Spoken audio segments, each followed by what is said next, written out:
Hello दोस्तों, SJ कहानी सागर में आपका स्वागत है।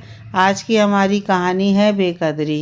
ये क्या मम्मा, आपको बोला था आराम करने को, लेकिन आप मेरी बात सुन ही नहीं सकती। सिर पर पट्टी बांधकर ऐसा कौन सा ज़रूरी काम आप निपटा रही कि आपको अपने सिर दर्द का दर्द भी सहन हो जा रहा है। मुदिता ने अपनी मम्मी रचना के हाथ से चाकू छीनते हुए कहा। बेटा, मैं ठीक हूँ, मेडिसिन ले लिया है और फीवर भी कम हो गया है। तुम्हारे पापा और दादी को भूख लगी है तो उनके लिए थोड़ा नाश्ता बना रही थी। रचना गैस पर कढ़ाई चढ़ाते हुए बोली। अच्छा ठीक है, आप कमरे में जाकर आराम करो, मैं नाश्ता और चाय बना देती हूँ। आपने कुछ खाया या नहीं? मुदिता ने कैसरोल देखा खोलकर तो उसमें रोटियां पड़ी थी। मम्मी, आपने कुछ नहीं खाया ना? आप घर के सभी लोगों का ख्याल रखती हैं, लेकिन खुद की क्यों नहीं? कुछ खाएंगी नहीं तो एनर्जी कहाँ से मिलेगी? मुदिता गुस्से से बोली। गुस्सा मत हो मेरी माँ, खाने की प्लेट लेकर बैठी थी लेकिन मन नहीं किया। सर दर्द से फटा जा रहा था तो चुपचाप जाकर लेट गई। तेरी दादी की आवाज़ से उठी। तेरे पापा ऑफिस से आए थे और उन्हें बहुत जोर की भूख लगी थी, इसलिए किचन में आई। तभी तुम भी आ गई और आते ही मुझको डांटने लगी। बोलते बोलते रचना की आवाज़ भर आ गई। मम्मा, मैं डांट नहीं रही हूँ, मुझे आपकी चिंता है और सच कहूँ तो गुस्सा आ रहा है आप पर। आप क्यों सहती हो इतना? आपकी तबीयत खराब है, यह बात क्या पापा और दादी नहीं जानते? ऑफ कोर्स जानते हैं, लेकिन वो लोग ये बात भी अच्छे से जानते हैं कि आप इस हालत में भी काम कर लेंगी, इसलिए वो लोग आपको आराम करने के बजाय काम फरमाते हैं। आपको अपने लिए खुद सोचना होगा, आप भी इंसान हैं, मशीन नहीं। मुदिता रचना के गले लग गई। मुदिता ने रचना को जबरदस्ती कमरे में ले जाकर बेड पर लेटाकर कंबल उड़ा दिया और खुद किचन में जाकर नाश्ता बनाने लगी। सबसे पहले रचना को चाय नाश्ता दिया और फिर दादी के कमरे में गई। मुदिता के हाथ में ट्रे देखकर उसके पापा कमलेश जी को गुस्सा आ गया। तुम तुम क्यों चाय नाश्ता लाई हो? तुम्हारी मम्मी कहाँ है? कहाँ होगी?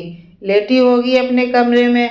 सुबह से देख रही हूँ, सिर पर पट्टी बांधकर नाटक कर रही है बीमारी का। और अब बिटिया ऑफिस से आई तो उसे लगा दिया काम पर।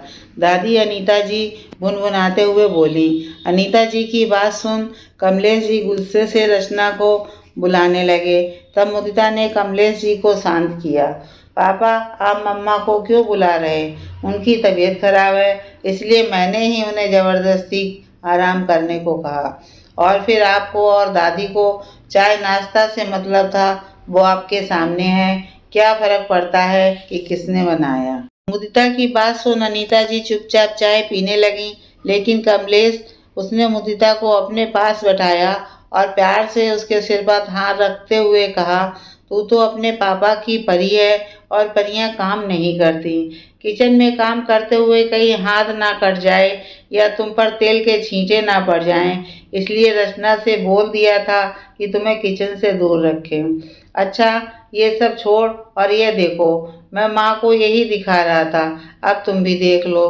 कमलेश जी अपने मोबाइल पर कुछ लड़कों की पिक्चर दिखाने लगे। मैं ये सब पिक्चर तुमको बायोडेटा के साथ व्हाट्सएप पर भेज रहा हूँ, तुम देख लेना और फिर मुझे बता देना। कमलेश जी हंसते हुए बोले। पापा, मम्मी को ये सब पिक्चर दिखाया? मुदिता मोबाइल पर पिक्चर देखते हुए बोली।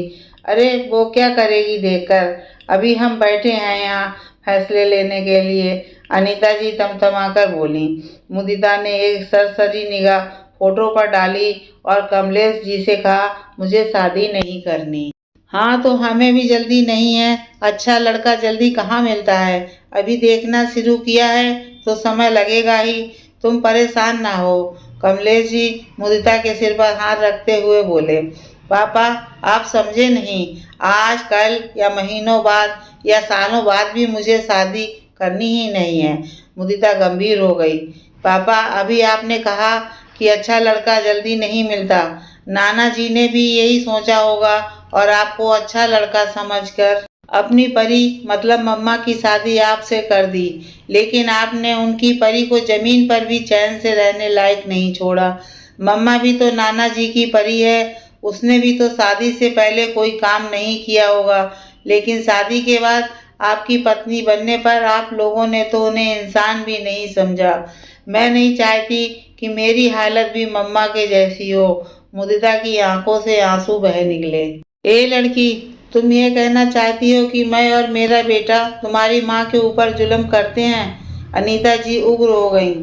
हाँ, आप और पापा परोक्ष रूप से मम्मा के ऊपर मानसिक जुल्म करते हैं। आपकी और पापा की तबीयत खराब होती है तो मम्मा एक टांग पर खड़े होकर आपकी सेवा करती हैं, वो भी तब तक जब तक आप दोनों अच्छे से ठीक नहीं हो जाते। रात रात भर मम्मा कभी सिर पर ठंडी पट्टी रखती या फिर सिर और पैरों हाथों की मालिश करती, समय पर दवा, दूध, फल और खाना देती। लेकिन आप लोग क्या करते हैं? जब मम्मा बीमार पड़ती है, मम्मा की बीमारी दादी के लिए हमेशा से एक बहाना ही रहा है। और पापा, आप भी बस ये बोलकर कि दवा खा लेना, अपना फर्ज पूरा कर देते। कभी आपने मम्मा की फिक्र की? कभी उसे अपने हाथों से मेडिसिन दिया? कभी पूछा कि अब तबीयत कैसी है? जब मैं या दादी बीमार पड़ती हैं तो आप डॉक्टर को भी डांट देते हैं कि उसने ठीक से दवा नहीं दी, उनकी परी या माँ का बुखार नहीं उतर रहा। लेकिन मेरी मम्मा के बीमार होने पर आप लोगों को उनका दर्द नहीं दिखता है तो बस यह कि अब घर का काम कैसे होगा, कौन खाना बनाएगा, कौन कपड़े धोकर डालेगा और किचन के सिंक में पड़े बर्तन कौन धोएगा। आप लोग तो उन्हें घर की सदस्य का भी दर्जा नहीं देते। तभी तो मेरी शादी की बात हो रही है और मेरी मम्मा की राय आप लोगों के लिए कोई अहमियत नहीं रखती। एक माँ की नज़र में आप बेस्ट बेटा हैं, एक बेटी की नज़र में आप बेस्ट पापा हैं, लेकिन अगर अपनी मम्मा की नज़र से देखूं तो आप बेस्ट पति हैं। मैं जानती हूँ कि मम्मा कभी भी अपने दिल की बात आप लोगों से नहीं कहेंगी और शिकायत तो कभी भी नहीं करेंगी। मैं नहीं चाहती कि कल मेरी भी हालत मम्मा जैसी हो और आपके जैसा पति और दादी की तरह सास मुझे मिले। मैं आपकी परी ही ठीक हूँ। मुदिता की बात सुनकर अनीता जी और कमलेश जी का सिर शर्मिंदगी से झुक गया। कमलेश जी को आईना उनकी बेटी ने ही दिखा दिया। उन्हें अपनी गलती का एहसास हो गया और उन्होंने प्रायश्चित करने का फैसला किया, क्योंकि कोई भी पिता अपनी बेटी की नज़रों में फेल होना नहीं चाहता। रचना को जब सारी बात पता चली तो उसने मुदिता को कसकर गले लगा लिया।